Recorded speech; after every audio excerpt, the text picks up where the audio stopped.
Jésus est venu accomplir l'histoire des enfants d'Israël et il est l'accomplissement de tout l'Ancien Testament. C'est comme il est écrit dans Luc 24, 27.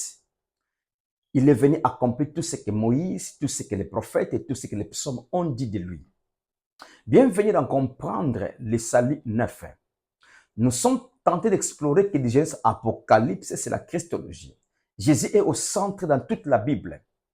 Alors aujourd'hui, prenons l'histoire qui est écrite dans Nombre 21, des serpents qui sont sortis dans le désert et qui mordaient le peuple d'Israël suite à leur ingratitude contre Dieu et contre Moïse.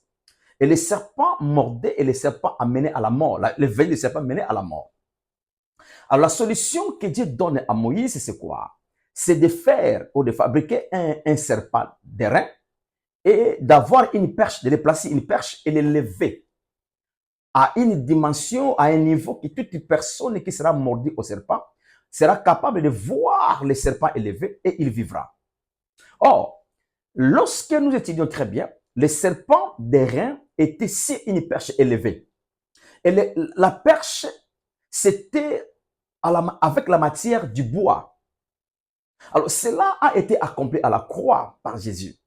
C'est là où Jésus, lorsqu'il commença son ministère, dans Jean chapitre 3, le verset 14, il dit que comme Moïse éleva les serpents, de la même manière, le Fils de l'homme sera aussi élevé. Et quiconque croit en lui a la vie éternelle.